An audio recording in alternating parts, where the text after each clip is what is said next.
بالله من الشيطان الرجيم.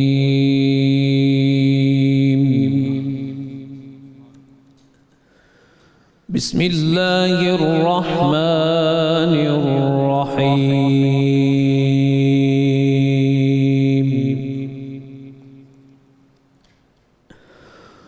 ولقد نصركم الله ببدر وأنتم أذلة فاتقوا الله لعلكم تشكرون.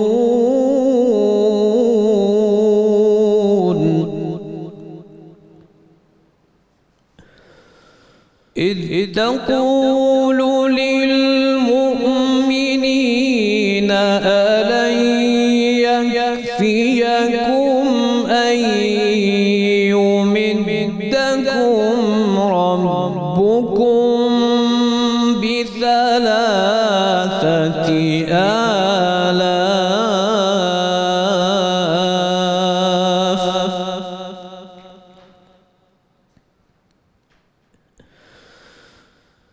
ألن يكفيكم أن يمدكم ربكم بثلاثة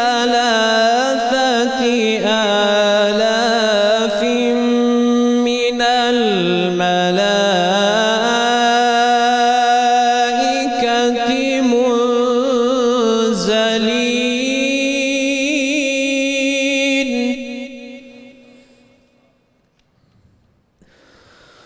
بلى إن تصبروا وتتقوا ويأتوكم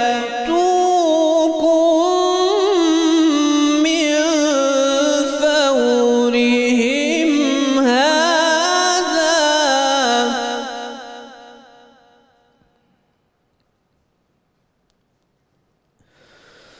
بلى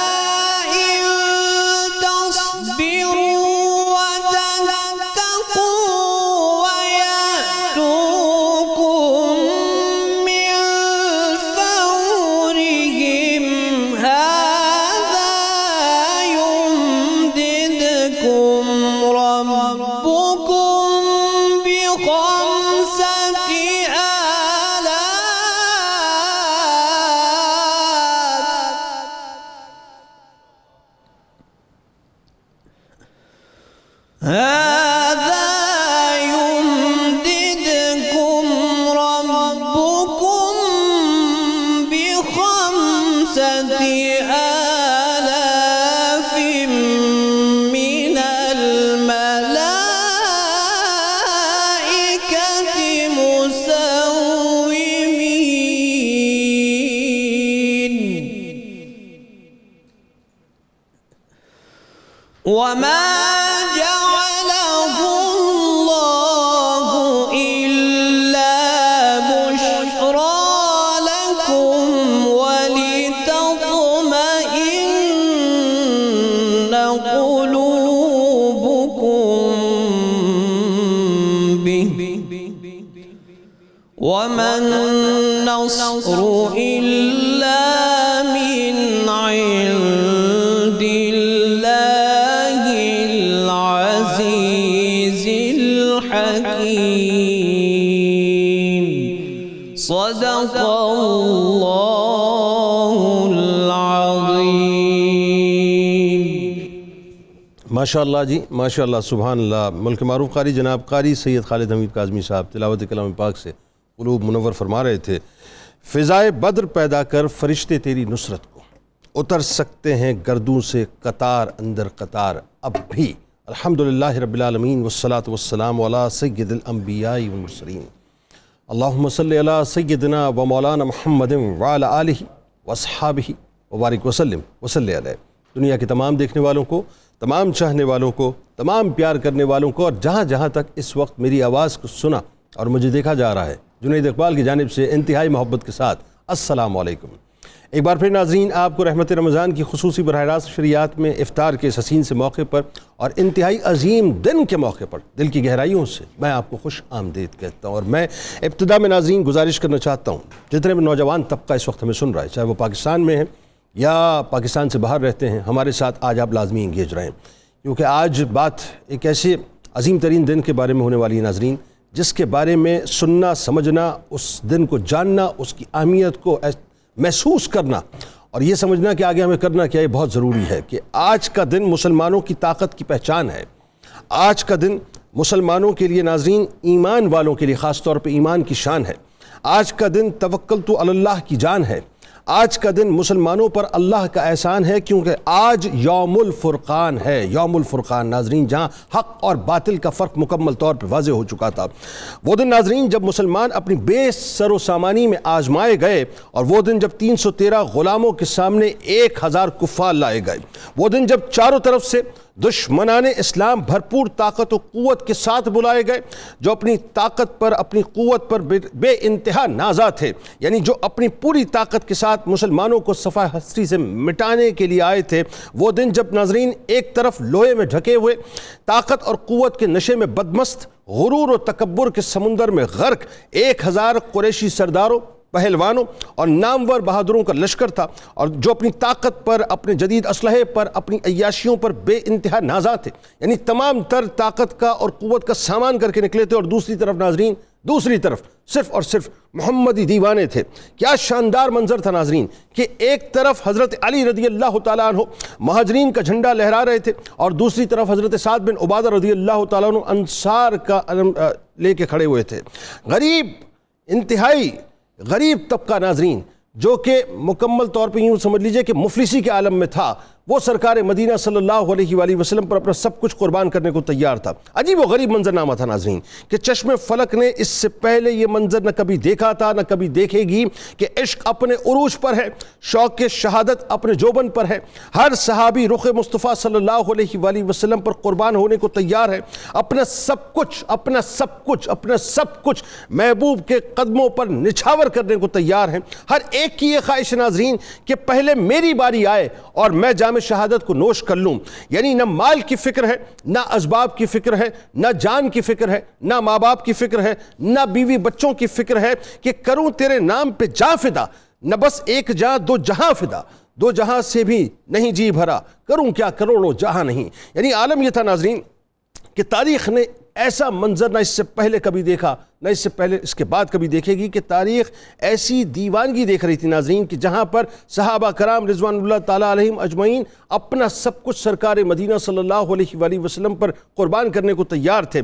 دشمن کی طاقت کئی گنا زیادہ ہے، مگر یہاں 313 ایمان کی شمع روشن ہیں، جن کی کیفیت یہ ناظرین کہ ان کے پاس صرف اور صرف 2 گھوڑے ہیں۔ ذرا تصور کیجئے گا کہ سامنے 1000 کا لشکر ہے، اور یہاں معاملہ کیا ہے، صرف 2 گھوڑے ہیں، 60 زرے ہیں، 80 اونٹ ہیں، ٹوٹی ہوئی کمانیں ہیں، شکستہ تیر ہیں، چند پرانی تلواریں ہیں، اکثر کے لباس پھٹے پرانے ہیں، مگر ایمان کی طاقت کی ڈھال لیے، اللہ پر توکل کی تلوار تھامے، اور سرکار مدینہ صلی اللہ علیہ وآلہ وسلم کے عشق کی کمان سے دشمن پر نشانہ لگاتے تھے، اور پھر آسمان والوں سے ناظرین رہا ہی نہ گیا، کیونکہ ظاہر منظر ہی ایسا تھا، ایک عجیب منظر تھا کہ جہاں عشق مصطفیٰ صلی اللہ علیہ وآلہ وسلم کے دیوانے اپنا سب کچھ لٹا رہے تھے، تو آسمان والے پھر کیسے خاموش رہتے کہ جبرائیل امی بھی زرد امامت سجائے 5000 فرشتوں کی فوج کے ساتھ میدان بدر میں اتر آئے۔ پھر جذبہ ایمانی کیسا منظر، حسین منظر پیش کر رہا ہے ناظرین کہ جب دنیا کے سب سے عظیم ترین کمانڈر نے جب مجلس شورا بلائی، تو ایک طرف حضرت مقداد بن اسود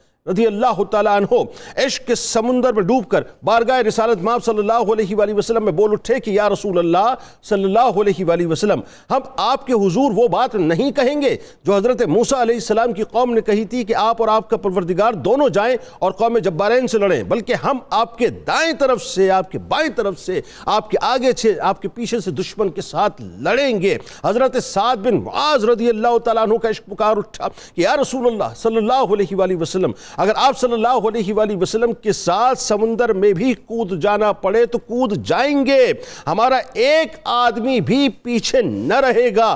یعنی عالم یہ تھا ناظرین، تھے ان کے پاس 2 گھوڑے، 6 زریں، 8 شمشیریں، پلٹنے آئے تھے یہ لوگ دنیا بھر کی تقدیریں، نہ تیغ و تیر پہ تکیہ، نہ خنجر پر، نہ بھالے پر، بھروسہ تھا تو ایک سادی سی کالی کملی والے پر۔ یعنی عالم یہ تناظرین کہ یہ مارکہ عام مارکہ نہ تھا، بلکہ اسلام کی بنیاد تھا۔ یہ حق و باطل، کفر و اسلام، نور و ظلمت، نیکی و بدی اور خیر و شر کا بنیادی طور پہ مارکہ تھا۔ آج کائنات کے مالک و مختار کی کیفیت بھی بڑی عجیب و غریب ہے صاحب، کہ نبی کریم صلی اللہ علیہ وآلہ وسلم پر سخت خشوع و خضوع کی کیفیت طاری ہے۔ زبان اقدس سے یہ جملے ادا ہوتے ہیں کہ اے اللہ میں تجھ سے سوال کرتا ہوں کہ اپنا وعدہ اور اپنا اقرار پورا فرما۔ اے اللہ اگر تیری مرضی یہی ہے تو پھر زمین پر تیری عبادت کرنے والا کوئی نہ ہوگا۔ ناظرین کرام، دونوں فوجیں آمنے سامنے ہیں، مد مقابل آ چکی ہیں۔ کن کی کنجیوں کے مالک کے دستے مبارک ایک بار پھر آسمان کی طرف بلند ہوتے ہیں کہ اے اللہ، اے اللہ، اے میرے اللہ، یہ قریش کے لوگ بڑے غرور اور فخر کے ساتھ پیغمبر سے لڑنے اور جھٹلانے کو آ رہے ہیں۔ اپنی مدد بھیج جس کا تو نے وعدہ فرمایا ہے۔ اس بے قراری پر ناظرین یہ جو جملے سرکار مدینہ صلی اللہ علیہ وآلہ وسلم نے ادا کیے، ایک عجیب بے قراری کی کیفیت تمام صحابہ میں پیدا ہو چکی تھی۔ صدیق اکبر رضی اللہ تعالیٰ عنہ جو یار غار بھی ہیں، یار مزار بھی ہیں، پکار اٹھے یا رسول اللہ صلی اللہ علیہ وآلہ وسلم، اللہ تعالیٰ اپنا وعدہ ضرور پورا فرمائے گا۔ آج کا دن اللہ اپنے محبوب سے کیے گئے وعدے کی ایفا کا دن ہے اور یقیناً اس کو وہ پورا کرے گا۔ ناظرین کرام، یہ وہ دن تھا جس دن اسلام کی ناموس کی حفاظت کی گئی۔ مجھے کہنے دیجئے، یہ وہ دن تھا ناظرین جس دن سرکار مدینہ صلی اللہ علیہ وآلہ وسلم کی ناموس کی حفاظت کی گئی۔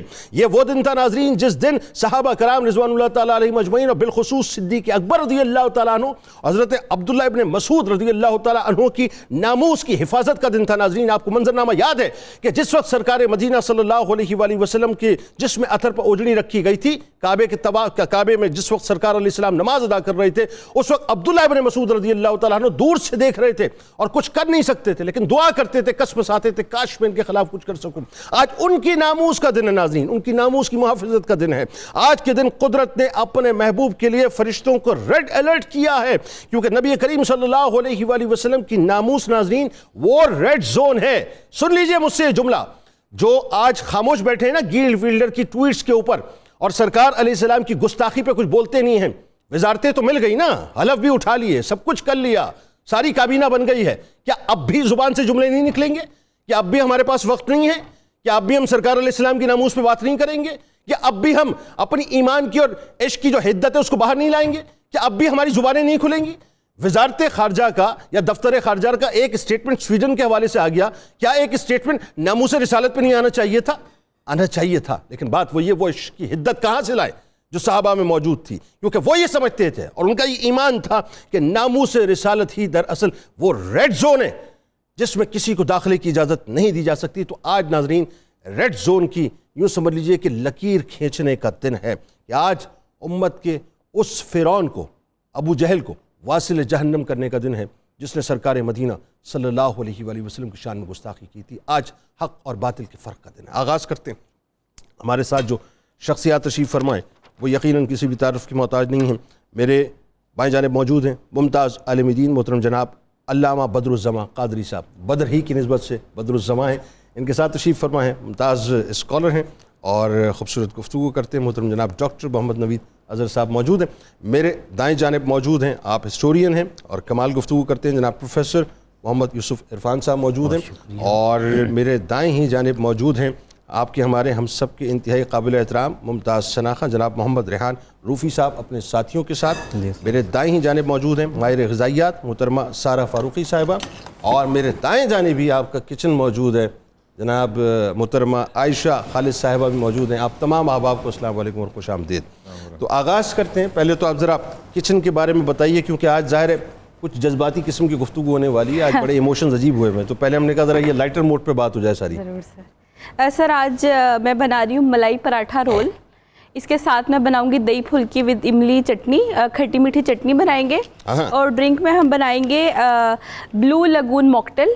کیا بنائیں گے؟ بلو لگون موکٹیل۔ اچھا سر ملائی سنوے لگون تو سنا تھا ہم نے، یہ بلو لگون کوکٹیل کیا ہے یہ؟ موکٹیل سر۔ اچھا موکٹیل ہے، اچھا موکٹیل ہے، اچھا اچھا اچھا ٹھیک ہے۔